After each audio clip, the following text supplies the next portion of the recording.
โอ้ฮอดคันกินเลยได้บาดพี่น้องเอ้ยเรียบร้อยเลยนี่ครบของกินมันนี่ตัวนี้โคสุกแล้วตัวนี้ดิบได้ตัวนี้นะแบบก้อยนะสดๆเลยนะตัวนี้แจ่วมันแจ่วจำมีผักก้มผักสลัดผักอีเลิศตัวนี้ช่องทางติดต่อมนต์ซ้อเสียงผู้ไทยโอ้ตัวเฮ็ดกินเพื่อเฮ้ยก้อยป่าโอ้ก้อยป่าเกล็ดแลบตัวนี้ก็ต้มพี่น้องตัวนี้ต้มป่าต้มหูต้มแล้วมันแล้วแจ่วมันวะแจ่วจำเผ็ดแซ่บๆเลยเด้อ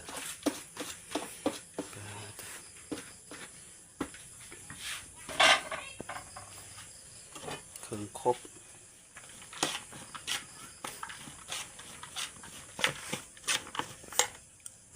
ก้อยป่าเกล็ดแลบพอดีหยุดงานมื้อนี้พี่น้องหยุดงานบ่ได้หยุดก็แม้นหรือว่าพักผ่อนก็แม้นเพราะว่าสักแล้วงานอยู่บ้านนปอดแล้วเลยบ่ได้ไปต่อมื้อนี้มื้ออื่นไปเริ่มงานใหม่อยู่บ้านนักจารย์มื้ออื่นไปเฮ็ดเฮิรนมาโฮดมื้อนี้ก็เลยไปหาปลามากินซะก่อนหาปลามาแต่หน้าพุ่นแหละแต่ว่าบ่ได้เอ็ดคลิปไปมื้อหน้ามันนี่มาแมลงกันเลยเมเฮ็ดสู้กินก้อยปลา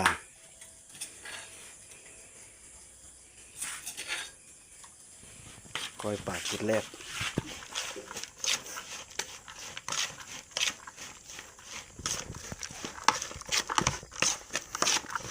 ชิมล่ะลองมึงดูเป็นได้แซ่บหรือเปล่าเฮ้ยจางไปเบิ่งผักกับมันท่านได้ล้างจำบ่ผักกับด้วยนี่พี่น้องอยู่ในโซนนี่แหละผักกลมก็ดิผักกลมผักสลัดผักกำพูผักข้าวท้องเพียบเลยครบหมดผักกลมผักกำพูผักข้าวท้องผักสลัดโคสุกเลยสุดยอดเลยเป็นตะแซ่บอยู่ได้แล้วพอแล้วกระล่อนเอาคักไปแล้วเป็นเม็ดนี่แล้วนะชิโร่บุ้งอะไรบ้างยังแล้วตักต้มก่อนปึ๊บตักต้มหูป่ากลางป่า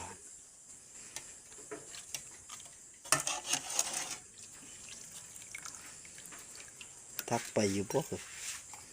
คือกลางแท้เยอะกินเนาะบ่เยอะมันก็ยาเสื้อมดแดงเลยพี่น้องต้มหัวปลาเนี่ยเสื้อมดแดงอยู่เฮิร์นก็ได้ยังโคมฮอดคันกินเลยได้บาดพี่น้องเอ้ยเรียบร้อยเลย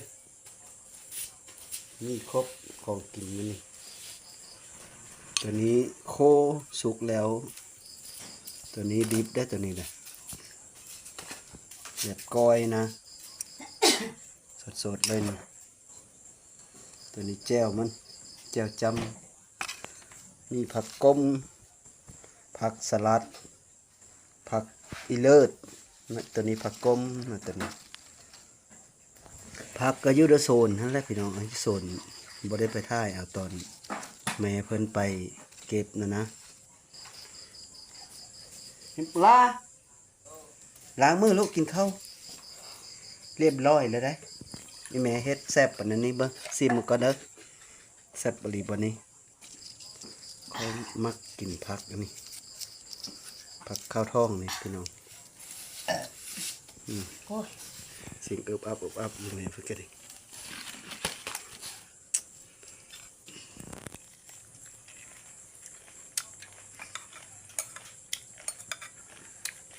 สุดยอดเลย เอา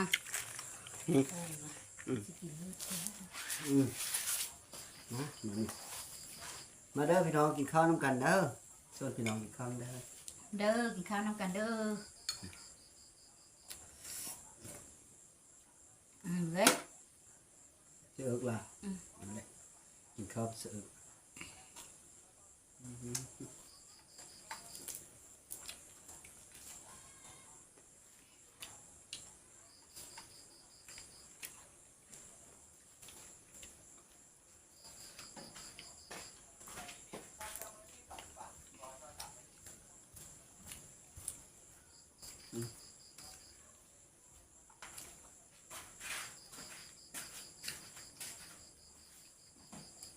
จะส้มจะมาแล้ว นี่ค่ะบ้าเอ็ดโทษนะ แม่ใส่กระโปรงมันนึงล้างน้ำมันนึง ทราบว่าอุดน้ำลางน้ำแอ่งไม่เต็มแอ่งดู ล้างคอกัน ก็ได้ค่ะแล้วก็ชมเตอร์ชมเตียงอ่ะเบอร์นั่นทางเนี้ย มันชมผักข้าวทองหรือเปล่า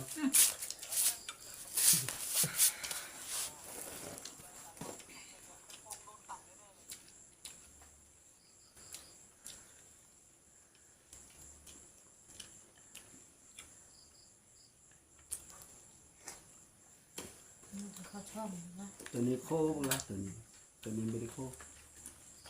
เยอะเลิกอีก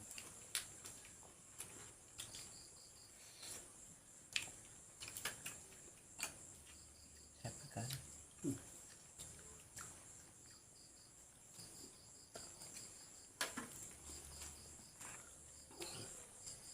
เสื้อผักลาย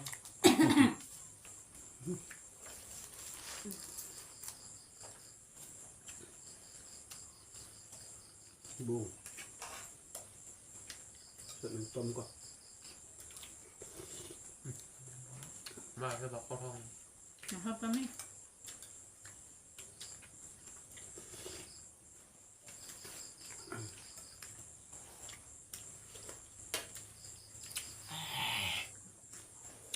แซ่บมากละ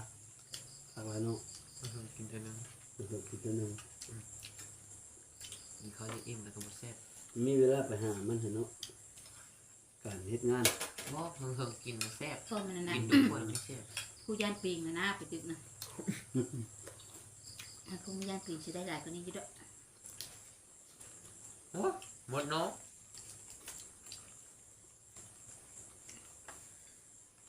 เอาผูกก็เอาอันนี้มากินนั่ง เลยนะ แค่ที่ตื่น กินได้ จังเลย ได้แล้วครับกิน เขาเคยกินใช่ไหม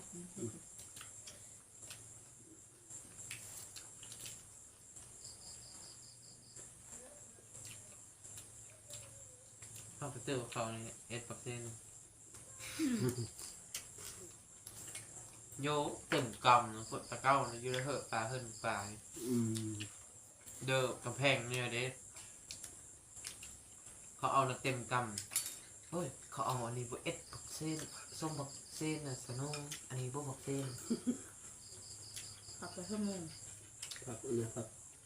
ผักขี้กระเดินเพื่อหมูต้มเพื่อหมู เอาไปมากเอาไปต้มหูหมูอันนี้ถึงเติมได้แต่หูเจ้าว่าเขาเอาไปต้มหูหมูกัน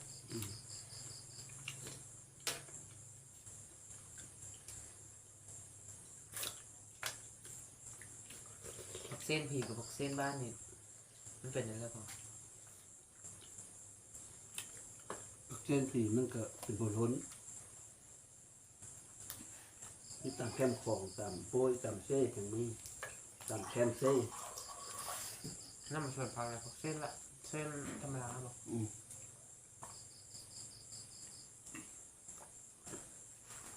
หุ่นมันอ้อลายบ่หุ่นปักเส้น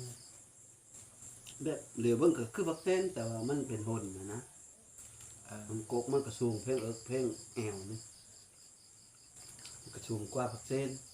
เยอะกว่าผักเส้น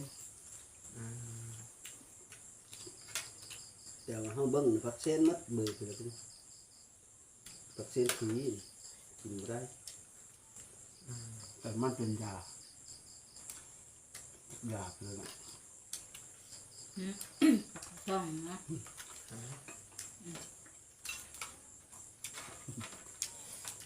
มัน โค้งกับมานกินค่ะ มื่ออื่นนี่พากันแต่เฮ็ดงานลูกสาวแล้วบ้า แต่เช้า ลูก ก็ได้ สาวไปเฮ็ดงาน นักประจ นักประจานประจ ไปซับเลยป่ะ ำ ไปพูดซับเลย พอโปรเขามาโหดซ้ำเคิมมาเลยปูน16 ชอบ กะพ่ออยู่ป่ะ ปูน16 ชอบกับใต้รุ่น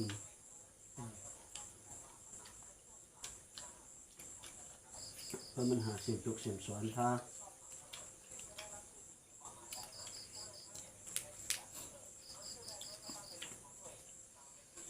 ไปฮอดละหำเลยนะ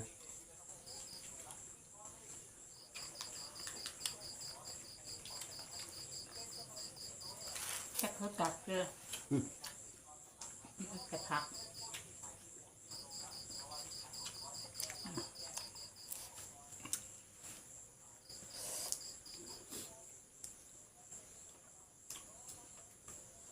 วันนี้กินจนสุกบ้างสุกก็แซ่บไปหมดอย่างนี้ นี่ก็ตีแล้ว รถไฟกันงงเป็นแล้ว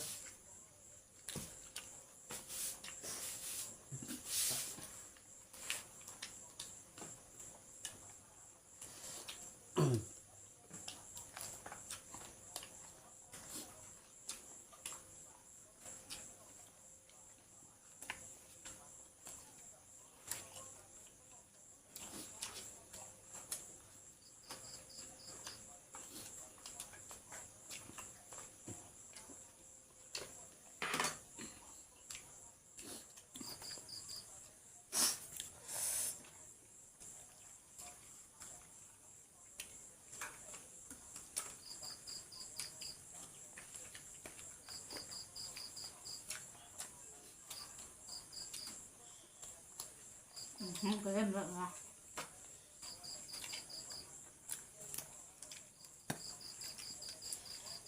เฮ็ดเด้อ ฮะ ย้อนขึ้นสะบัก แม่งเก็บแต่บอกมันก็เจ้าเราไปจะย้อนขึ้นเลย มันเป็นเลย ดูเอาเฮาลาเพิ่น คือเอ็ดย้อนขึ้นนี่ยกมันควักมึงแล้วครับ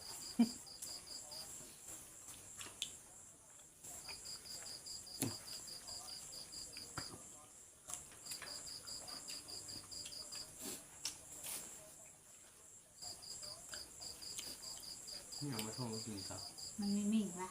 มันไม่ตื้ม โทษจะโทษเฮามันตึงบ่ ตัดบิดตันเลยได้เช้านี่น่าจะมากน้อย จะเอาที่โซนนั้นสาวนึงนะ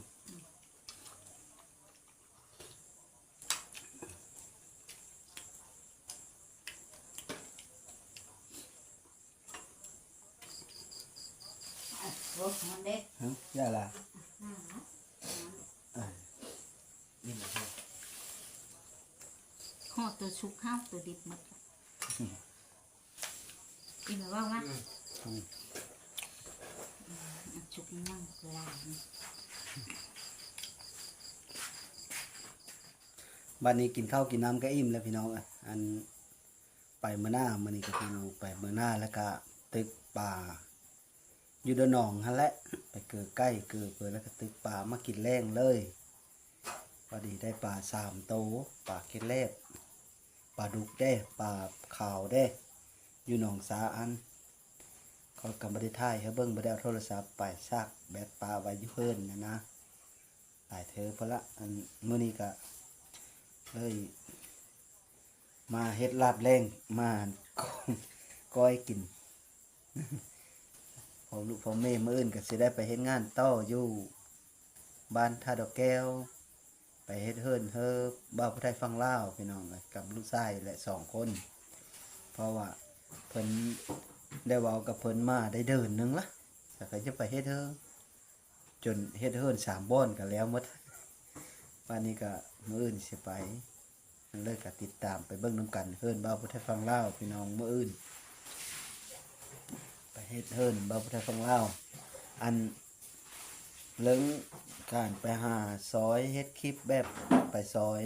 คือหนูหน้าน่ะก็ดีน้องค่อยก็บ่ได้ไปดนเลยเหตุผลก็คือค่อยกับการค่อยๆน่ะนะไปแล้วก็คันว่าแล้วก็คันค่อยไปค่อยก็ผมมีงบว่าอะไรก็ดี เพราะว่ามันน้ำมันก็แพงแล้วขมือนี่นะแล้วก็คือเพื่อนน้องเต้นก็ดีมีผู้เฮ็ดแล้วเขาก็ดีใจนำค่อยบ่ได้ไปก็บ่เป็นหยังพี่น้องค่อยเพราะว่ามีผู้ไปซอยแล้วค่อยก็เบิ่งอยู่คลิปก็ดีนะค่อยก็ดีใจนำเฮ้อมันแล้วไว้ว่าก็แฮงดีมีแม่นได้อันว่าค่อยบ่ได้เฮ็ดแล้วค่อยสิหายสิเครียดจังซั่นจังซี่บ่มีค่อยแห้งย่อมือจะทุนำน้องๆหลานบ่ดีได้เฮือนได้ซ่านอยู่เขาได้ป่งได้บ่อนอยู่บ่อนเศร้าได้บ่อนสุขนอนขอขอบใจน้ำผู้ใหญ่ใจดีหลายๆอันนี้ก็เว้าเรื่องเฮิรนน้องเต้นอยู่บ้านเพิ่งพุ่นเนาะพี่น้องอยู่2สบุญบ้านนาเท่าสบุญบ้านเฮาหลังจากนี้แล้วก็ข้อยก็สิได้หาเฮ็ดเฮิรนนั่นแหละตลอดเพราะว่าเอาตัวเองรอดซะก่อนว่าแล้วกับพี่น้องก่อนสิไปซอยหมู่เนี่ยนะก็คึกคักแล้วค่อยตะล่อนไปซอยไปนํเขาได้ปีหนึงก็คักแล้วไปท่ายเอาหนูนาเขาเพราะว่าหากินน้ำเด็กเนาะไปท่ายเอาอันไปขันน่ะผัดเขาเพราะว่าหากินน้ำคนบ้าน่ะนะซ้ำบ่นำพลุซ้ายเล่าก็บ่เฮ็ดความร่วมมือซุ่มที่เป็นอายเป็นนั้นนะก็ดีนะแต่ว่าเต็มที่และอันแม่กับน้องสิเป็นละอื่นแล้วนะแต่ว่าค่อยก็สีอันพ่อพันธุ์ไปตลอดก็ค่อยก็บ่มีกินคือกันค่อยก็ดีค่าน้ำมันก็แพงของมือนี่นะคือสงเดือน9เดือน10รถก็เพ่เมฆก็หายทั้งคันเลิกก็ตายรถจักร2คันก็ใช้บ่ได้จักคันเลยโยบ่ไหวแล้วก็จะได้ขายเข้าไปแปลงไปนะก็หมดหลายเติบขานั้นมาแล้วค่อยก็จะได้ขึ้นได้พี่น้องแต่เก้านะค่อยเที่ยวไปแต่เก้านะค่อยขาแบ้เนาะค่อยก็เอาเงินกำไรขาแบ้นั้นมาจุนเจือครอบครัวนะแต่ว่าปีนี้นะมันบ่มีแบ้ไปหาเลาะขาไปหาเลาะซื้อกับบ่จะมี10มื้อก็จังได้ตัวนึง4-5 มื้อได้ตัวนึงมันมีคุ้มนะค่อยก็เลยเห็นแล้วแต่อาชีพเก่าแล้วค่อยเฮ็ดมาโยเริ่มเฮ็ดเพิ่นมาตั้งแต่อายุ17-18 ปีพี่น้องเป็นกรรมกรเข้ามานะแล้วก็เริ่มมารับงานขาอายุ24-25 ปีมาจะท้าฮอดปานนี้นะพี่น้องเบิ่ง26 ปีค่อยมาอยู่บางหินนี่อายุ26 ปีเขาก็เริ่มรับงานมาเลยครับปานนี้และค่อยย่าว่าง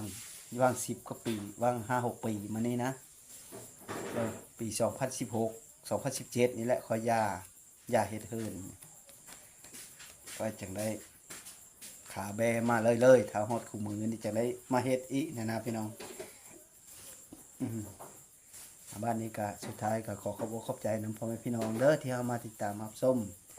ก็คือว่านั่นแหละพี่น้องเอ้ยหนูหน้าก็บ่ได้ปาได้ทิ่มเบิ่งเฮิงๆค่อยจะไปเท้าว่างคนละค่อยแล้วแล้วงานหลายบ่อนจะไปจอบมึงอีกโอเคก็ดีนะใครได้แต่ยังดีแต่ค่อยเอาไปห้องเฮนแล้วนะเอาไปห้องเฮนแล้วก็ได้กินข้าวอยู่ห้องเฮนแล้วก็คือน้องเต้นนี่ก็ค่อยก็ดีใจน้ำที่บุญเล่ามาติดตามเล่ามาซอยอลีแล้วเฮอได้อลีค่อยก็ดีใจน้ำแล้วก็ถือว่าสำเร็จแบบบ่มีคล้องใจค่อยนะค่อยก็ถือว่าบ่ไปก็ได้เพราะว่าค่อยก็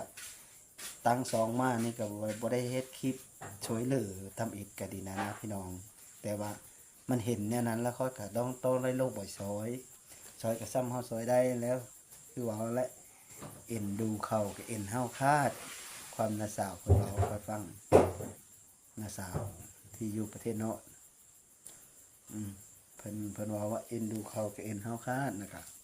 เฮาก็ขึ้นอ้อคือกันนะพี่น้องแล้วก็นี่ต่อไปก็ถ้ามีโอกาสเขาก็สิไปซอยอีกสุดท้ายขอขอบอกขอบใจนะพ่อแม่พี่น้องทุกคนที่มาติดตามรับชมขออยู่ดีมีแห้งขอโชคเข้ามาคลำเข้าโรยสุขุสุขคนเด้อสบายดี